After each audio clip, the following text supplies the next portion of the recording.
नमस्कार, गुलिस्तान न्यूज देख रहे हैं आप और फाइनल कट के साथ मैं शीतल शर्मा। बुलेटिन की शुरुआत कुछ अहम खबरों से करेंगे। उपराज्यपाल मनोज सिन्हा ने आज बिश्नाह के गांव तक अवतारा में स्थित कबीर मंदिर में संत कबीर का आशीर्वाद लिया।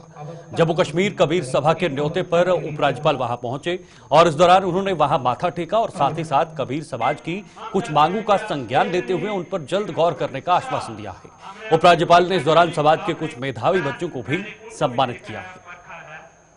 तीसरी बात, हमारा जो जहां का इस बरादरी से वाबस्ता honourable lieutenant governor Jammu and Kashmir जहां कबीर महाराज के मंदिर चक अवतारा बिश्नाह में आए और उनका एक दिल से मैं कहता हूं कि उनका ये था कि मैं कबीर महाराज के मंदिर में आऊं, क्योंकि वो कबीर महाराज की धरती से वाबस्ता रखते हैं। बनारस में ज़्यादा वक्त उन्होंने वहाँ पर गुजारा, इसलिए वो जहाँ पर आए उन्होंने सत्संग का पूरा यहाँ पर लाभ लिया और उसके साथ जो समाज की कुछ हमारी अपनी डिमांड्स थी वो भी हमने उनके आगे रखी, जिसमें रिजर्वेशन प्रमोशन की बात थी। सभा के लिए भी हमने कहा भाई एक संसद जो है लोकसभा के लिए भी भेजना चाहिए, बहुत बड़ा समाज है, ना तो ये नॉमिनेशन में जाता है और ना ही लोकसभा के में सभा या अपर सभा के कहीं पर भी हमारा जो नहीं है, वो भी एक हमारी उनके सामने एक डिमांड रही। और सबसे ज़्यादा जो हमारा यही रहा कि हम जो भाईचारा जो है वो जहाँ पर फैलाना चाहते हैं और जहाँ जो हमारा मेन मकसद यही है कि कबीर महाराज का भवन में सभी साथी, सभी बरादरी, सभी धर्म के मानने वाले लोग जहाँ पर आए और एक ऐसा संदेश हम पूरे समाज को, पूरे जम्मू कश्मीर को, पूरे देश को दें जहाँ पर हमारा सभी का मान शान और एक दूसरे के। वहीं प्रधानमंत्री मोदी के रेडियो और टीवी पर प्रसारित होने वाले मासिक प्रोग्राम मन की बात को आज भी लोगों ने बेहद पसंद किया। जम्मू के अम्फला इलाके में स्थित वृद्धाश्रम में रहने वाले बुजुर्ग भी इस प्रोग्राम को बेहद चाव से सुनते हैं और इसके प्रसारण पर बीजेपी के कुछ नेता भी वहां पहुंचे और इन बुजुर्गों के साथ बैठकर प्रधानमंत्री के मन की बात सुनी।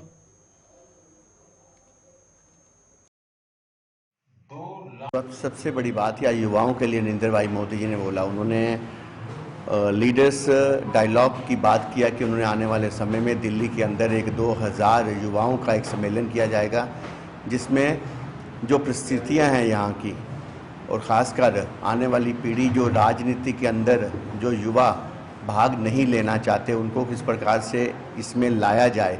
और इसके लिए उन्होंने कहा कि एक्सपर्ट्स देश और विदेश से आएंगे जो इस बात की सारी उनके सामने जानकारी देंगे। ये एक बड़ा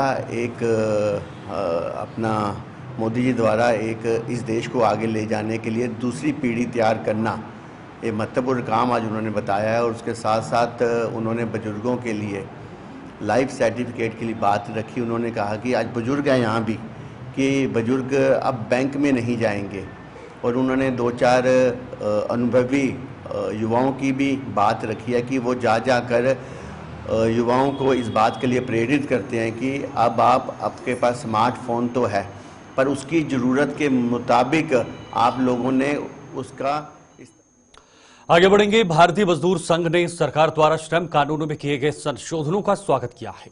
संघ ने इन संशोधनों के लिए सरकार का आभार जताया है और साथ ही साथ कामगारों से संबंधित अपनी कुछ मांगे भी सरकार के समक्ष रखी हैं। जम्मू में संघ के राष्ट्रीय पदाधिकारियों की बैठक के दूसरे व अंतिम दिन संघ के राष्ट्रीय महासचिव रविंद्र हेमते ने इन मार्गों का हवाला देते हुए सरकार से इन्हें पूरा करने की मांग की है। आइए आपको बताते हैं क्या कहना था। ये बहुत प्रमुख विषय है। श्रम कानूनों में भारत सरकार ने उसका परिवर्तन करके जितने भी श्रम कानून है उसको 4 कोड में लाने का प्रयत्न भारत सरकार ने किया है। उसमें 4 कोड में पहला वेज कोड है, दूसरा है सोशल सिक्योरिटी कोड, तीसरा है इंडस्ट्रियल रिलेशंस कोड, चौथा है occupational safety and health and working conditions, ये चौथा कोड है। ये 4 कोड में भारतीय मजदूर संघ के तरफ से वेज कोड को हम लोग इसको स्वागत किया है। इसीलिए स्वागत किया है, देश भर के जो मजदूर है विभिन्न राज्यों में विभिन्न मिनिमम वेजेस मिलने के कारण वर्करों का बहुत शोषण होता है। इस शोषण को दूर करने के लिए भारतीय मजदूर संघ ने कई सालों से भारत सरकार से मांग है, हिंदुस्तान का सारे मजदूरों का एक वेज होना चाहिए। Skilled, semi skilled, unskilled, highly skilled जो कैटेगरी ऑफ एम्प्लॉयमेंट है, सारे मजदूरों का विभिन्न राज्यों से अलग अलग तनख्वाह नहीं होने के कारण अभी का उदाहरण के लिए कुछ राज्यों में तनख्वाह कम है, बहुत कम होने के कारण उस राज्य में जो काम करता मजदूर को बहुत शोषण है। इसीलिए नया जो वेज कोड बनता है, इसमें भारत सरकार ने एक योजना किया है, national floor minimum wage. Bharat सरकार की तरफ से एक मिनिमम वेज तय करेगी, उस वेज से कम कोई राज्य नहीं देना चाहिए। इसके कारण अगर कोई राज्य को ज़्यादा देना चाहता है, उससे ज़्यादा दे सकता है। ऐसे एक निर्णय इस नया कोड में आया है। एक ऐतिहासिक निर्णय है भारत सरकार का, हम इसको स्वागत करते हैं। इसी तरह ये वेज। इधर जम्मू के जनरल बस स्टैंड परिसर में गाड़ियों की पार्किंग को लेकर दो गुट आमने सामने आ गए। यहां छोटी गाड़ियों के लिए निर्धारित पार्किंग स्थल पर गाड़ियां पार्क करने वालों ने एक दूसरे व्यक्ति पर यहां बड़ी गाड़ियां जबरन पार्क करने का आरोप लगाया है। इन लोगों के मुताबिक जबरदस्ती करने वाले व्यक्ति को इस जगह पर गाड़ी पार्क करने की अनुमति नहीं है और वो उन्हें डरा धमका कर यहाँ जबरन अपनी बड़ी गाड़ियां पार्क कर रहा है। जैसे चल रहा है, हम अपनी रोटी रोजी कमा रहे। ये जो हमारा स्टैंड है, ये छोटी गाड़ी का है, ये छोटी इनोवा वगैरह मैक्सी कैब का है। तो वो आज यहाँ पे आया हमारे स्टैंड पे, उसने बोला कि मैं यहाँ पे 2 गाड़ी लगाऊंगा। हमने उसको गाड़ी नहीं लगाने दी। हमने कहा आपके पास परमिशन है कहाँ की? कभी आप बोलते हो नीचे की परमिशन है, कभी आप बोलते हो मैं यहाँ पे गाड़ी लगाऊंगा। मतलब ये एक जबरदस्ती वाला काम कर रहा है। और इसके साथ कुछ मतलब पुलिस ऑफिसर या वैसे भी मतलब कोई बदमाश टाइप के लड़के भी आते। परसों भी थोड़ी सी इन्वॉल्व गाड़ी साफ करवा दी। फिर ये हुआ कि पहले भी आपने कवरेज की होगी, इनके पास एक बोलेरो गाड़ी है, उसमें इसने 3-4 लड़के बैठाए होते हैं और हथियारों के साथ। आज भी वही गाड़ी आई और इसने 2 टेम्पो लाए, जबरन यहाँ पे लगाने लगा। तो हमने उनको निकाल दिया। और बोलेरो गाड़ी रखी है, उसमें पहले उसने हथियार रखे थे। आज भी आए, जब मीडिया आई तो उसने वो गाड़ी फिर से भगा दी। हाँ, इसको कोई पूछने वाला नहीं है, कोई प्रशासन इसको पूछता, पता नहीं अब क्या चक्कर है। वहीं जम्मू में जारी वार्षिक झड़ी मेले के दौरान नाटक के जरिए लोगों को नशे की दुष्प्रभावों से अवगत कराया गया। जम्मू कश्मीर पुलिस द्वारा नशे के खिलाफ छेड़े गए अभियान के तहत इस नाटक का आयोजन किया गया था, जिसमें भाग लेने वाले हर कलाकार ने अपने अपने किरदार के जरिए लोगों को जागरूक किया। नशा मुक्त बनाने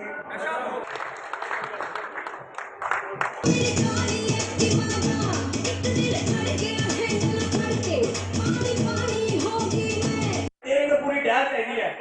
मेरा अगर डाल है टैटू क्या कितना बना इयो जिहा टैटू बनाना है। जेड़ा बाहरले जेड़े साडे विरोधी जेड़े साडे पड़ोसी देश है वो आएगा साडे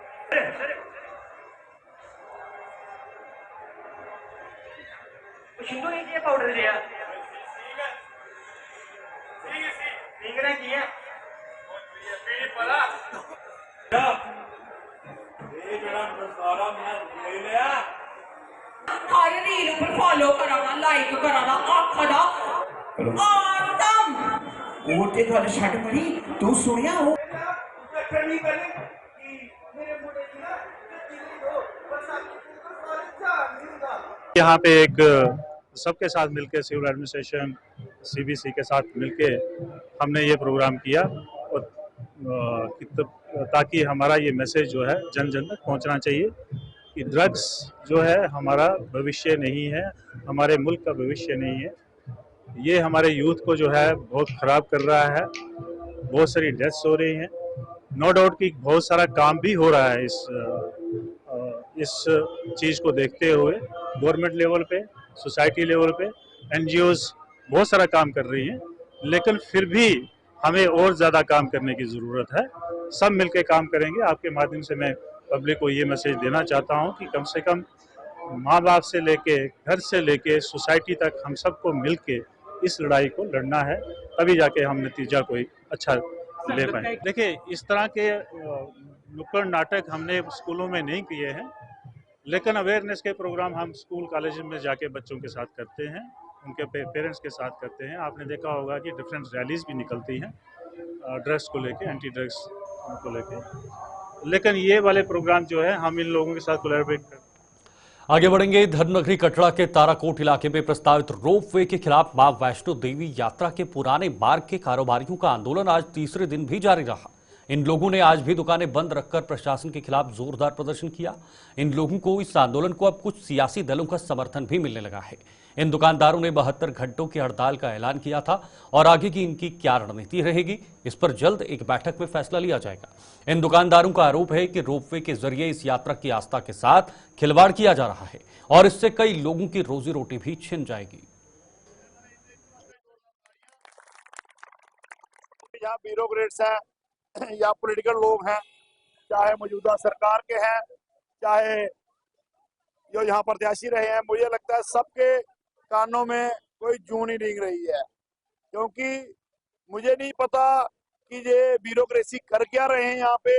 जैसे हमें इस वक्त नचाया जा रहा है ना, हम बिल्कुल नचाएंगे, इनको नहीं बर्दाश्त करेंगे किसी को भी। और रोबेज की बात हम दिखाएंगे, रोबेज लगता है या नहीं लगता है। 72 घंटे होने वाले, उसके बाद हम दोबारा सलाह करेगी पूरी कमेटी। जैसे कमेटी के दिशा निर्देश होंगे वैसे ही हम करेंगे। करना क्या करना है कंट्रोला, क्या करना है कंट्रोला, जो लाखों लोगों के चूल्हे ठंडे करने के बाद लगेगा।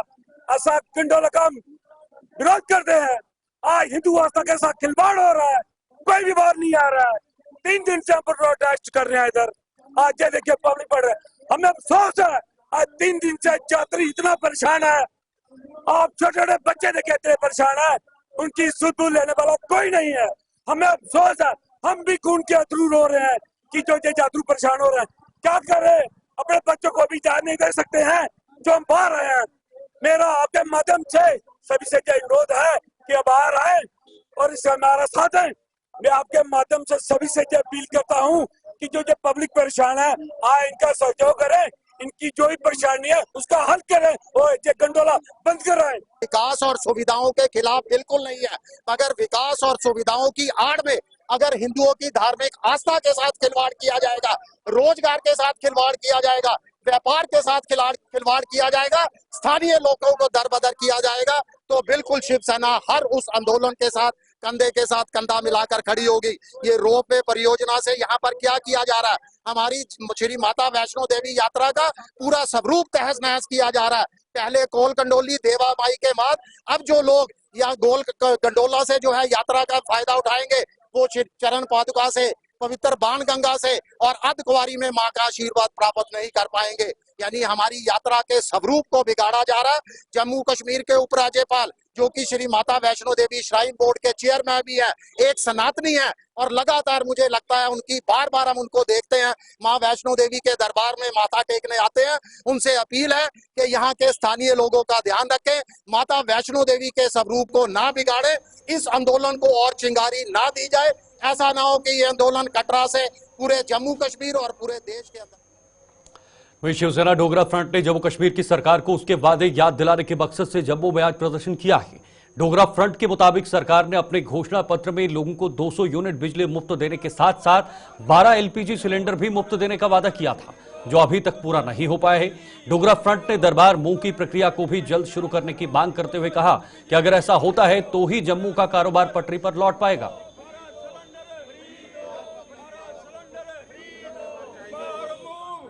नहीं दरबार मूव आ रहा, नहीं 200 यूनिट बिजली मिल रही, नहीं 12 सिलेंडर मिल रहे। कब मिलेंगे? लोग आपकी निगाहों की तरफ देख रहे हैं। अब घोषणा करेंगे, लागू करो, घोषणा कर दी, अब लागू कब होगा? कब गरीबों को राहत मिलेगी? कब जम्मू के दुकानदारों को दरबार मूव आने के उपरांत राहत प्रदान करने का प्रयास करेंगे? बुरी हालत है दुकानदारों की। एक मूवमेंट थी, जब से दरबार मूव के साथ लोग आते थे, व्यवस्था बनती थी और उसका अग्रसर होता था। लेकिन आज की व्यवस्था के अंदर इतनी बुरी हालत है कि दुकानदारों का काम नहीं रहा। दरबार मूव के अंदर कुछ लोग आते थे, दुकानों का काम चलता था, चाय वालों का चलता था, सबका चलता था, बंद हो गया। इसलिए मैं मांग करना चाहता हूं, कृपा करके दरबार मूव लाओ, 200 यूनिट बिजली दो, 12 सिलेंडर दो, ताकि लोगों को राहत पहुंचने का और आपका चुनावी वादा पूरा हो। चलिए, यहां वक्त एक छोटे से ब्रेक का है, आप बने रहिए गुलिस्तान न्यूज के साथ। आप सभी का बहुत बहुत स्वागत है। बुलेटिन में आगे बढ़ेंगे। सांबा जिला के सीमावर्ती रामगढ़ के किसान डीएपी खाद की किल्लत से जूझ रहे हैं। गेहूं की बिजाई के इस सीजन में अधिकतर खाद केंद्रों में डीएपी खाद उपलब्ध नहीं है। किसानों का आरोप है कि खाद के डीलर भी इसकी कालाबाजारी करने से बाज नहीं आ रहे हैं और वो 1350 रुपए में मिलने वाला बैग 1500 से 2000 में बेचा जा रहा है। लोगों ने प्रशासन को भी आड़े हाथों लेते हुए बताया कि प्रशासन इसका कोई संज्ञान नहीं ले पाया है। और आगे की बिजाई का काम जो है लोग जोरों से चल रहे हैं, कोई बुआई कर रहा है, कोई बिजाई कर रहा है, तो थोड़ी दिक्कत आ रही है। क्यों खाद नहीं मिल रही, डीएपी खाद की बहुत कमी आ रही है। हम यही सरकार से अपील करते हैं कि जो डीएपी खाद है किसानों को टाइम पे मुहैया कराएं, जो इन्होंने डिपो बनाए हुए हैं उन लोगों को दें, तो आगे ये लोगों को मिले। भाई हमें तो देखा 5-6 डिपो पे, हमें तो मिली नहीं कहीं, तो ना किसी ने पैसे मांगे। अगर खाद आएगी तो ये देंगे, इन्होंने घर थोड़ा रखनी है। लेकिन हमें सरकार से ये निवेदन करते हैं, अपील करते हैं कि पूरे किसानों की तरफ से डीएपी खाद जो है सरकार को मुहैया करवानी चाहिए, और सरकार जो है जब मुहैया करवाएगी तो डिपो वाले देंगे लोगों को, तो लोग किसान भी खुश रहेंगे, फसल भी अच्छी होगी। तो अगर डीएपी नहीं मिली तो खाद जमीन जो फसल जो अभी वही करनी है उसका थोड़ा मुश्किल हो सकता है, सूख जाएगी, जमीनें सूखेंगी, दोबारा पानी लगाने का पड़ेगा। अब टाइम हो गया है, इसलिए हम सरकार से, अपने गवर्नर साहब से, लेफ्टिनेंट गवर्नर साहब से और जो बनी हुई सरकार है उससे अपील यही करते हैं कि ये जो डीएपी खाद है ये अभी टाइम है, टाइम पे मुहैया करवाएं, कहीं से भी थोड़ा अरेंज करें, जिम्मेदारों पर भी थोड़ी कृपा करें और जिम्मेदारों का सोचा करें थोड़ा सरकार। किसानों को डीएपी खाद जो है वो नहीं मिल रहा। जो भी खाद केंद्र है जो सरकार ने जिन्हें लाइसेंस दिए हैं, जो डीलर हैं, खाद डीलर हैं, इस समय अगर देखा जाए तो सांबा जिला के, मैं अगर सीमावर्ती क्षेत्रों की बात करूं तो वहां पर खाद डीलरों के पास डीएपी खाद नहीं है। और किसानों की जो पहली पसंद होती थी वो जैसे इफ्को कंपनी का खाद हो गया, उत्तम कंपनी का डीएपी खाद हो गया, वो कहीं भी नहीं मिल रहा है। अगर किसी डीलर के पास है, मैं सभी की बात नहीं करता, अगर किसी डीलर के पास खाद है तो वो उसे ब्लैक में बेच रहा है। इसका मैं आपको बता दूं कि 50 किलो का बैग जिसका सरकारी रेट जो है वो 1350 रुपए है, और कुछ डीलर जो है वो कुछ किसानों से 1500 से लेकर 2000 रुपए वसूल रहे हैं। और कुछ डीलर किसानों को कहते हैं कि हम आपको इसके साथ नैनो यूरिया का लिक्विड खाद देंगे, वो बोतल आपको लेनी पड़ेगी, और कुछ पोटास का बैग दे रहे हैं, यानी कि 1500 से लेकर 2000 रुपए के बीच डीएपी मिल रही है ब्लैक में। अन्य वैरायटी का खाद लाते हैं दुकानदार जो है, डीलर जो है, वो बेचते हैं महंगे दामों पर। लेकिन कुल मिलाकर अगर देखा जाए तो किसान वर्ग बहुत ही परेशान है। पहले जो धान की कटाई थी उसके लिए श्रमिक नहीं मिल रहे थे, जो मिले भी तो वो रेट बहुत ज्यादा था और कटाई का रेट ज्यादा था। कंबाइन मशीनों वाले भी जो है वो इस बार अगर बात देखा जाए तो 400 रुपए से लेकर 500 रुपए प्रति कनाल के हिसाब से ले रहे हैं। नहीं, हम चाहते हैं सरकार इस ओर ध्यान दे, जो संबंधित विभाग है, जो नई सरकार है, केंद्र सरकार भी इस ओर ध्यान दे, और जो जम्मू कश्मीर में इस समय नेशनल कॉन्फ्रेंस की सरकार बनी। जम्मू के ऐतिहासिक मुबारक मंडी परिसर के संरक्षण का काम जहां पिछले कई सालों से खत्म होने का नाम नहीं ले रहा है, वहीं इस परिसर में बने पार्क की भी बद से बदतर हालत हो चुकी है। राजा महाराजाओं के समय में बने इस पार्क में अब बंदरों का भी आतंक है।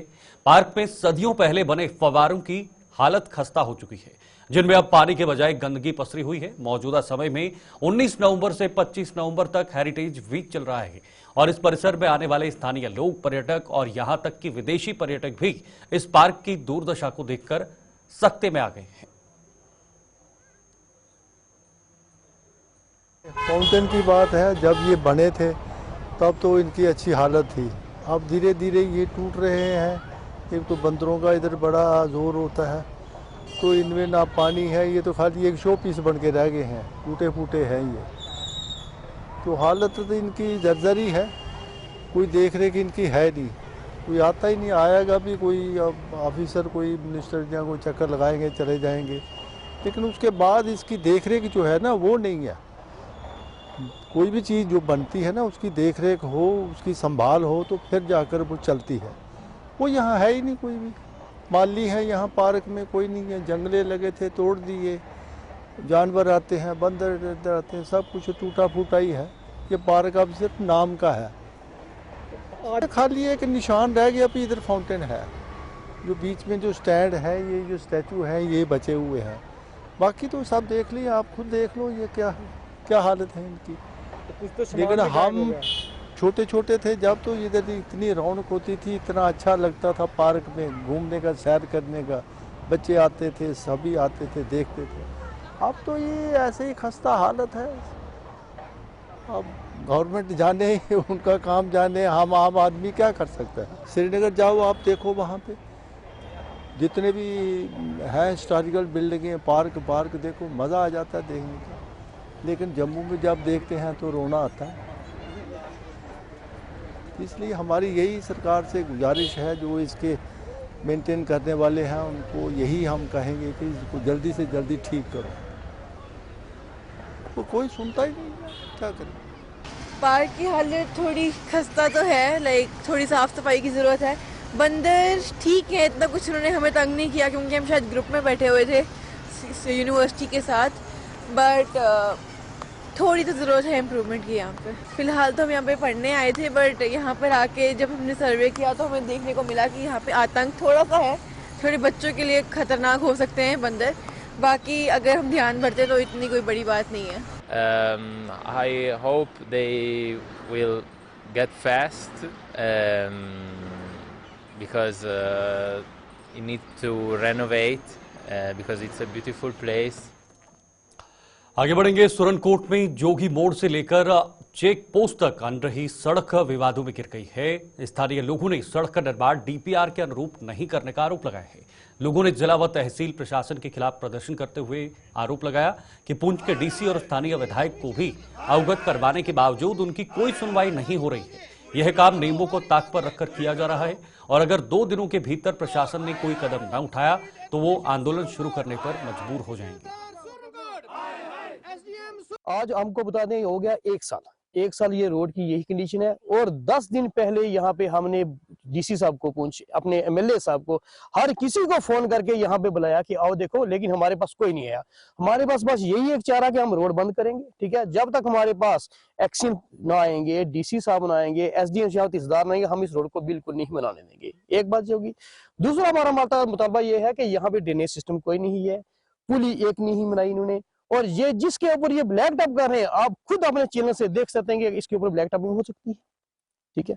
हमारे घर में अंदर इतनी डस्ट जा रही है, इतनी डस्ट, हमारे बच्चे बीमार हो गए, ठीक है। चलने का रास्ता कोई नहीं हमारे पास। ही हम आपके चैनल के माध्यम से यही कहना चाहते हैं कि अगर 2 दिन के अंदर इन्होंने कोई एक्शन लिया तो हम इस रोड को बंद करेंगे और हम सब इस रोड पे आ जाएंगे। अगर इस रोड की ये हालत है, मेरे ख्याल में बाकी आर पार की रोडों की क्या हालत होगी। फाइनल कट में अभी के लिए फिलहाल इतना ही। आप देखते रहिए गुलिस्तान न्यूज। नमस्कार।